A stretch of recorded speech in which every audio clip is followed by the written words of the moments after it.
安徽怪老头为给母猪相亲，在深山老林开婚姻介绍所，花重金在山里打造豪华洞房，靠给野猪当媒人年入100万，养猪致富的背后究竟有何秘诀？眼前的这位怪老头名叫陈光荣，是安徽泾县远近闻名的养猪大户，干了几十年兽医，突然转行搞养殖。事情还要从村里的一件怪事说起。小村不大，除了采茶，全靠养殖维持生计。村民每天不是上山砍猪草，就是在家熬猪食，忙活大半年，好不容易等到母猪发情，没等村民选好女婿，家里就出了大事儿。一觉醒来，上百斤的母猪突然离家出走，消失得无影无踪。全村集体出动，找遍了村里的各个角落，就连地里的庄稼都挨个翻了一遍，也没有一点线索。村民损失惨重，每天愁眉苦脸，生怕别的猪也看样学样，赶紧加固猪圈。眼看半个多月过去，村民彻底没了希望。结果某天一大早起来，突然在门口发现一个熟悉的身影，肥头大耳，摇摇晃晃进了猪圈。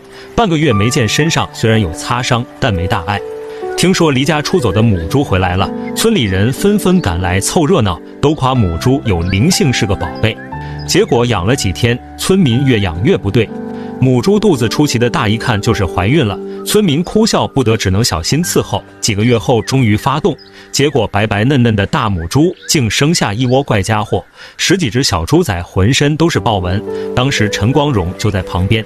近年来，野猪身份尊贵，不敢打杀，肉质肥美、口感一绝的杂交猪成了代替品，在市场上十分抢手。陈光荣越想越觉得眼馋，没想到会因为养猪赔得倾家荡产。安徽老农搞杂交养殖，还没开始就被野猪上了一课，赔得倾家荡产，差点卖房卖地。母猪离家出走，揣了崽一生就是13只，个个遍布花纹，个头壮硕。没等村民宣传，就有不少商家找上门来求合作。杂交的野猪不但个头大，长得快，抗病能力还强，再加上肉质鲜嫩。陈光荣见状，下定决心搞杂交养殖，拿出所有积蓄，另外又贷款7万，一分不留，通通投入养殖事业，准备大干一场。买了10几头母猪和几头野猪，每天好吃好喝伺候着，就等发情期一到交配产崽，把养猪事业发扬光大。做梦也没想到会被野猪上一课，天生放荡不羁、爱自由的野猪弹跳力惊人，一到夜深人静就悄悄越狱，一只接一只跳出猪圈，一路狂奔。陈光荣一家天天守在猪圈，一到晚上猪叫声此起彼伏，接连几天蹲守下来，眼看一家人累得半死，陈光荣心一横，直接买了几个大铁门，把野猪死死锁住。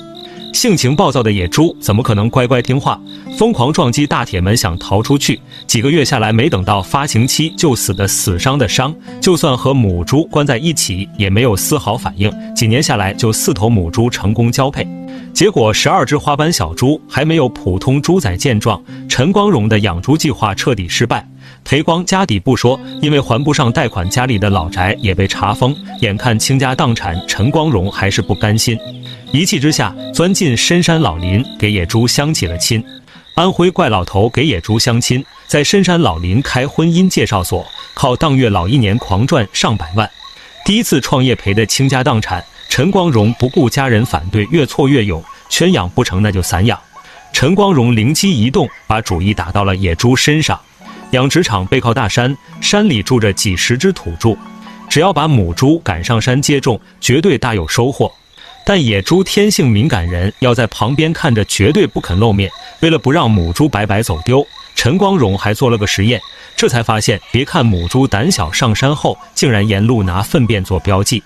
晚上天还没黑，就自己下山回家。陈光荣高兴得合不拢嘴，连忙在山里找了块风水宝地，花3000块拿下使用权，用干草和树枝搭了好几个洞房，提前把母猪赶上山，和野猪交流感情。白白胖胖的母猪一露面就成了山花，10几头野猪为了拿到优先交配权，打得不可开交。到了发情期，早出晚归的母猪成了重点观察对象。半个月后，2只母猪的肚子越来越大，一生就是10几头，浑身自带花纹的杂交小猪，一进市场就成了香饽饽。短短1年时间，陈光荣狂赚上百万，还清所有欠款，彻底逆袭，从此靠养猪发家致富，成了当地有名的养殖户。一头种猪2万，一头成猪大几千，就连一头小猪仔都要上千块。陈陈光荣的养殖大业越做越大，在他的带领下，村民们都养起了杂交猪。